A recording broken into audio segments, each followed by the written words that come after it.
ॐ भूर्भुवस्वः तत्सवितुर्वरेण्यं भर्गो देवस्य धीमहि धियो यो नः प्रचोदयात्। ॐ शांति शांति शांति। सभी बंधुओं को सादर नमस्ते।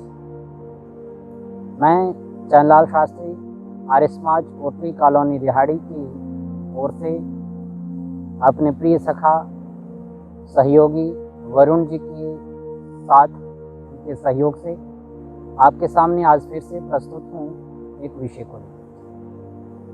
सबसे पहले सभी भारतवासियों को श्री कृष्ण जन्माष्टमी की हार्दिक शुभकामनाएं। योगेश्वर श्री कृष्ण जी महाराज का जन्मोत्सव पूरे भारत में बड़ी धूमधाम से बड़े हर्षोल्लास के साथ मनाया जाता है और वास्तव में अपने महापुरुषों का, अपने देश का गौरव जो रही हैं, उनका जन्म दिवस मनाना बहुत आवश्यक भी है और आने वाली पीढ़ी के लिए प्रेरणा का स्रोत भी होना चाहिए। इस तरह से हमें ये दिवस मनाने चाहिए। प्रिय बंधुओं, पूरे भारत में श्री कृष्ण जन्माष्टमी बड़ी धूमधाम से मनाई जा रही है और हर वर्ष नाना प्रकार के कार्यक्रमों का आयोजन किया जाता है। चाहे उसको बाल गोपालों की दही हांडी का कार्यक्रम ले लो, चाहे नाना प्रकार के नृत्य गाने इत्यादि के कार्यक्रम रखे जाते हैं। वास्तव में हमें सोचना होगा कि वास्तव में श्री कृष्ण जी का जीवन चरित्र क्या था और हम कहाँ जा रहे हैं। आज कौन सा लांछन नहीं है जो हमने श्री कृष्ण के जीवन चरित्र पर नहीं लगा दिया और जिसको विधर्मी लोग फिर इस तरह से कहते हैं कि जितने भी अभी पिछले दिनों आपने मुरारी बापू का प्रसंग सुना, उसमें हमने देखा किस तरह से श्री कृष्ण जी के जीवन चरित्र पर कीचड़ उछाली जाती है और उन्हें तरह तरह के लांछन पर लगाए जाते हैं। श्री कृष्ण का वास्तविक जीवन चरित्र देखना हो तो उनका सबसे प्रामाणिक अगर कोई ग्रंथ होगा, अगर प्रामाणिक कोई जीवन चरित्र उनका है तो महाभारत है, अथवा प्राचीन काल में महाभारत के समकाल या उसके कुछ समय बाद लिखा गया विष्णु पुराण है।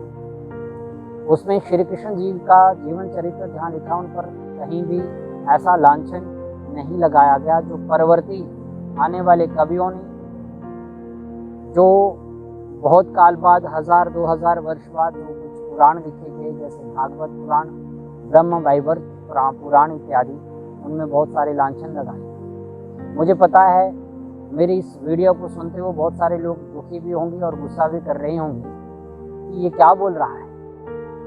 आप से निवेदन करूंगा, एक बार ब्रह्म वैवर्त पुराण और भागवत पुराण को आदि अंत तक जरूर पढ़िएगा। महर्षि देव दयानंद ने श्री कृष्ण जी के जीवन के विषय में लिखा है कि उनके जीवन में उनका जीवन एक आप्त पुरुषों के समान था। आप्त पुरुषों अर्थात ऋषियों महर्षियों के समान श्रेष्ठ जीवन था। उनके जीवन में कोई भी ऐसा कृत्य नहीं किया पूरे जीवन में जिनके उनके चरित्र पर किसी प्रकार की उंगली उठाई जा सके। वो गोकुल में कितने समय तक रहे? आप अगर महाभारत को उठा करके पढ़े अथवा विष्णु पुराण को पढ़े तो आप महसूस करोगे, आप पाओगे कि केवल 12 वर्ष की आयु तक वो गोकुल में रहे और 12 वर्ष की आयु में उन्होंने गोकुल छोड़ दिया, मथुरा चले गए और फिर उसके बाद मथुरा भी छोड़नी पड़ी उनको। एक समय में वो द्वारिकाधीश बने, लेकिन 12 वर्ष की आयु में जो गोकुल से चले गए और मुड़ कर के जीवन पर्यंत गोकुल में आने का जिनको अवसर नहीं प्राप्त हुआ, उन पर गोकुल में रहते हुए ऐसे ऐसे लांछन लगाए गए कि वो स्त्रियों के साथ न जाने क्या क्या व्यवहार करते थे और उसको हम लोग बड़े खुश होकर के देखते हैं। जो परवर्ती कवियों ने, विचारकों ने उनके जीवन पर ये लांछन लगाए, हमने उसको स्वीकारोक्ति दे दी और स्वीकारोक्ति नहीं, हम कैसी संतान। देखिए, स्वाभिमानी संतान तो वो होती है जो अपने पूर्वजों पर लगे हुए लांछन को, कलंक को नष्ट करती है, समाप्त करती है, अपने कुल का नाम रोशन करती है। और हम अपनी देखो ऐसी ऐसी गालियां, ऐसे ऐसे व्यभिचार उन पर लाद दिए गए, उन पर लांछन लगा दिए गए, और हम उनका नाट्य रूपांतरण करते हैं, हम उन पर उनका प्रचार प्रसार करते हैं, उस प्रकार की पुस्तकें लिख करके लोगों में प्रचार प्रसार करते हैं। तो वो कौन सी औलाद होगी जो अपने पूर्वजों को बदनाम करने के लिए इस प्रकार के कृत्यों को करती है? स्वाभिमानी संतान तो वो होती है जो अपने पूर्वजों पर, और वैसे पूर्वज, हमारे पूर्वज तो वैसे जिनका जीवन बड़े उच्च स्तर का था, महाभारत का जिनमें महाभारत में जिनका जीवन बहुत उच्च कोटि का बताया गया है, ऐसे महामना, ऐसे महापुरुष को, ऐसे योगेश्वर इनको कहा गया, योगीराज श्री कृष्ण महाराज को, भगवान कृष्ण को हमने बदनाम कर दिया। मित्रों, मेरा आपसे आग्रह है कि एक बार मैं जिन ग्रंथों की चर्चा कर रहा हूं उनको जरूर पढ़िएगा। कृष्ण जी का अगर वास्तविक मूल्यांकन किया है तो उनके समवर्ती, उनके समय में रहे हुए लोगों को आप पढ़ें। उस समय के श्री कृष्ण जी द्वैपायन महर्षि वेद व्यास जी लिखते हैं महाभारत में, वो एक बात लिखते हैं, यतः कृष्णः ततो धर्मः, यतो धर्मः ततो जयः। कृष्ण द्वैपायन वो महर्षि व्यास उनको धर्म का पर्याय कहते हैं, और वो उनके काल के व्यक्ति हैं, उनके काल के व्यक्ति उनको धर्म का पर्याय कहते हैं, और हम उनको स्त्रियों के वस्त्र हरण करने वाला कहते हैं। उनको एक ब्रह्म वैवर्त में एक कथा आती है कि श्री कृष्ण जी अपनी किसी तत्कालीन कोई महिला थी, भानुमति जी, उन पर मोहित हो जाती है और इच्छा करती हैं कि मैं इनके साथ दुष्कर्म करूं।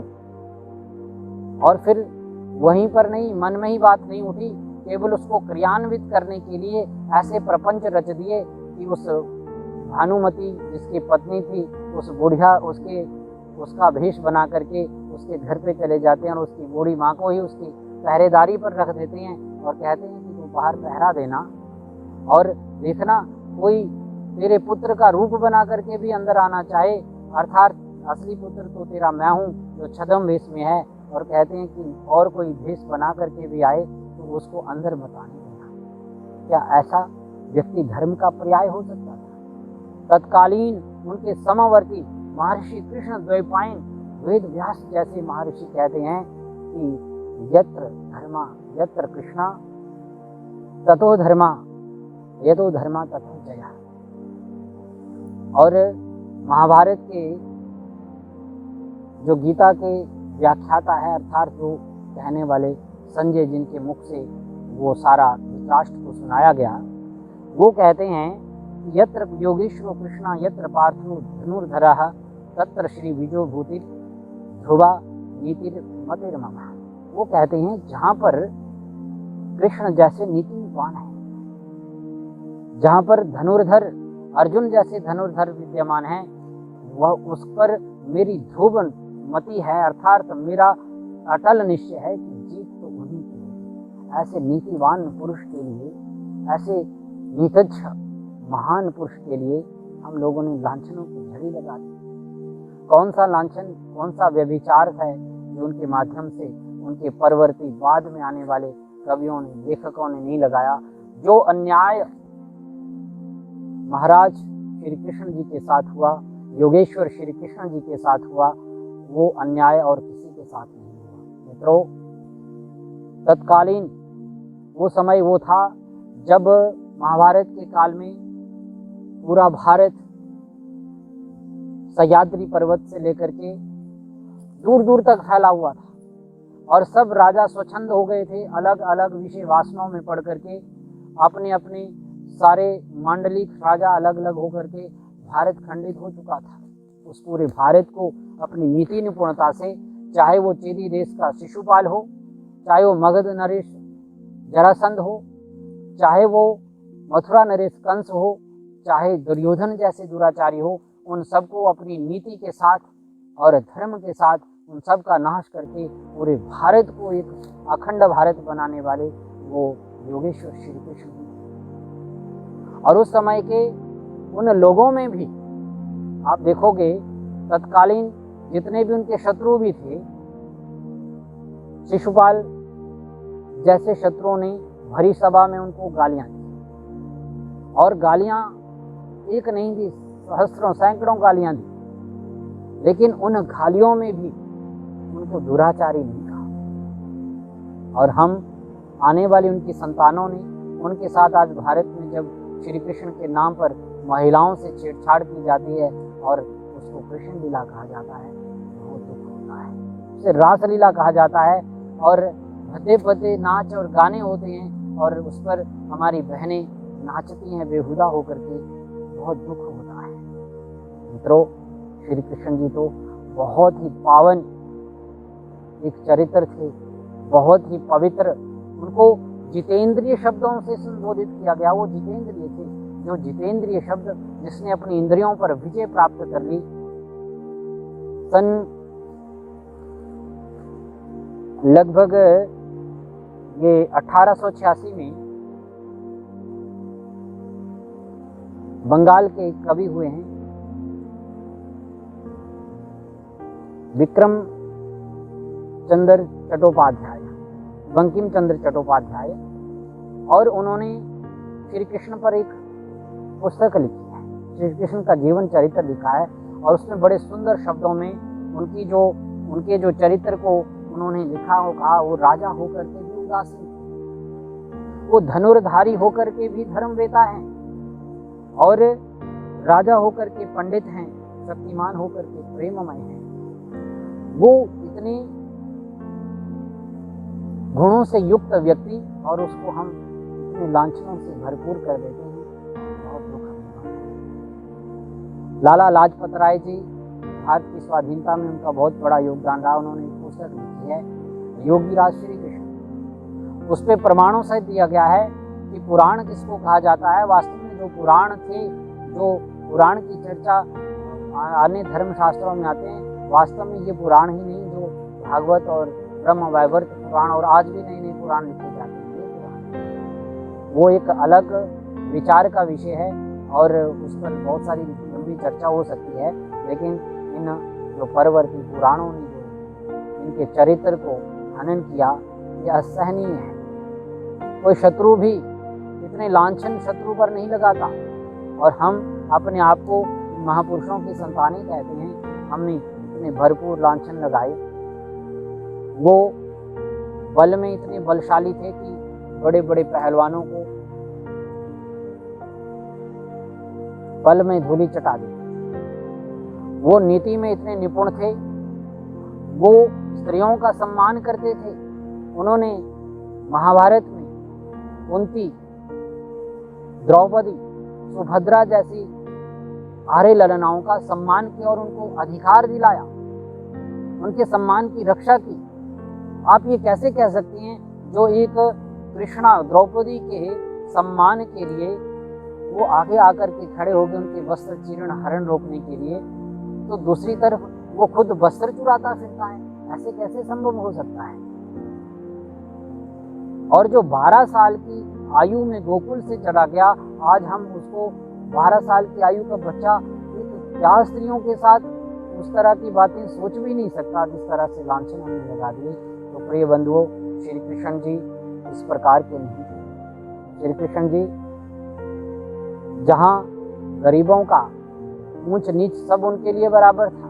जब उनको भोजन के लिए आमंत्रित किया गया दुर्योधन की ओर से सभा में कि आओ भोजन करें, तो वहाँ पर बड़ा सुंदर एक श्लोक कहते हैं जिसका भाव यह है कि हे दुर्योधन, भोजन तो 2 जगह पे किया जाता है, 2 अवस्थाओं में किया जाता है। या तो जिससे बहुत ज़्यादा प्रीति हो, और या वो व्यक्ति आपदा में हो, भूखा हो, बहुत बड़ा भूखा हो, उसे भूख लगी हो, क्षुधा से युक्त हो। तो ना तो मैं भूखा हूँ, ना मैं विपत्ति में हूँ, और ना उससे मेरी प्रीति है। मैं तो भोजन करूँगा विदुर जी के यहाँ, और दासी पुत्र विदुर जी के यहाँ जाकर के उन्होंने भोजन किया। राजसूय यज्ञ में जिस व्यक्ति को हमने विनम्रता पूर्वक आने वाले मेहमानों के पैरों को प्रक्षालन करते हुए देखा है, उनके पैरों को धोते हुए देखा, उसी व्यक्ति को उस विशाल यज्ञ में, उस इतने बड़े यज्ञ में मुख्य अर्घ्य लेते हुए देखा। और उस समय उनकी सम्मति थी। उस समय द्रोणाचार्य, कृपाचार्य, भीष्म पितामह जैसे महान पुरुष सभा में विद्यमान थे। जब पूछा गया कि कौन ऐसा व्यक्ति है जो सबसे पूजनीय है, सबसे श्रेष्ठ है, सबसे वीर है, सबसे विद्वान है, जिसको पहला अर्घ्य दिया जाए, तो सबने एक मत होकर के कहा कि श्री कृष्ण से महान विद्वान, श्री कृष्ण से महान योगी, श्री कृष्ण से महान बलवान योद्धा, सूरवीर इस धरती पर कोई नहीं है, यही उसके अधिकारी। क्या आज उनके गुणों की चर्चा करने की आवश्यकता नहीं है? आज तो हम उनके उन दुर्गुणों की चर्चा करते हैं जो उनमें थे ही नहीं, और उसी पर ही सारा ये जितने भी उत्सव, हमारा उत्सव मनाने का तरीका है, उसी पर केंद्रित हो जाता है। उनकी रासलीलाएं, और रासलीला की भी जो चर्चा अगर हम करते हैं तो रासलीला क्या थी, बाल रासलीला क्या होती है। उस समय वर्षा ऋतु के, जैसे अभी मैं इतना सुंदर वातावरण में देख रहे हैं, आप मेरे पीछे देख रहे हैं गौएं हैं और दूर तक हरियाली छाई हुई है, बड़ा सुंदर वातावरण है इस प्रकार से। और श्री कृष्ण जब छोटी छोटी बारिश लगती है और बारिश में वर्षा ऋतु में सबका मन आह्लादित होता है, तो छोटी आयु में वो बांसुरी के बहुत बढ़िया वो गायक थे, बड़े सुंदर बांसुरी बजाते थे। मधुर ध्वनि में जब बांसुरी बजाते थे तो गौएं भी इकट्ठी हो जाती थी, सारे गोप भी इकट्ठे हो जाते थे, तो मस्ती में झूम करके उस बारिश में जो नाचते थे वही रासलीला है। बस इतना ही वर्णन है शिव पुराण या महाभारत। इसके अतिरिक्त हमने कवियों ने अपनी जितनी भी वासनाएं थी सब उन पर लाद करके जो प्रस्तुत की हैं, बड़ा दुख होता है। श्री कृष्ण एक महान नीतिज्ञ थे, जिन्होंने इस खंड खंड भारत को एक करके एक झंडे तले ला करके खड़ा कर दिया, दुष्टों का नीति निपुणता के साथ संहार कर दिया, और आर्य ललनाओं को उनका सम्मान दिलाया। और उसी कृष्ण को आज हम कहीं भी किसी भी नाट्य रूपांतरण में या जन्माष्टमी के दिन में इस रूप में याद नहीं करते कि सुदर्शन चक्रधारी थे। उनके चक्कर से पूरी दुनिया में डर फैल जाता था। वो महान योद्धा थे, महान वीर थे, महान नीतिज्ञ थे, महान योगेश्वर थे। इन गुणों की चर्चा नहीं होती। केवल चोर थे, चूड़ियाँ बेचने वाले थे, माखन चुराने वाले थे, कपड़ों का हरण करने वाले थे, जो काम उन्होंने किया ही नहीं। और कौन ऐसा व्यक्ति है जो उन कामों की प्रशंसा करेगा? इसलिए विधर्मी हम पर आक्षेप करते हैं और कोई उत्तर हमारे पास नहीं होता। हम अपनी संतानों को उनका वास्तविक जीवन चरित्र जो महाभारत है या विष्णु पुराण है उसमें उनका वास्तविक चरित्र दिखाएं, और श्री कृष्ण जैसे बनाने का हम उनको आह्वान करें, आज के युवाओं को आह्वान करें। सभी का बहुत बहुत धन्यवाद। मेरी बात से किसी को बुरा भी लगा होगा, मैं क्षमा चाहता हूँ। ओम शांति शांति शांति।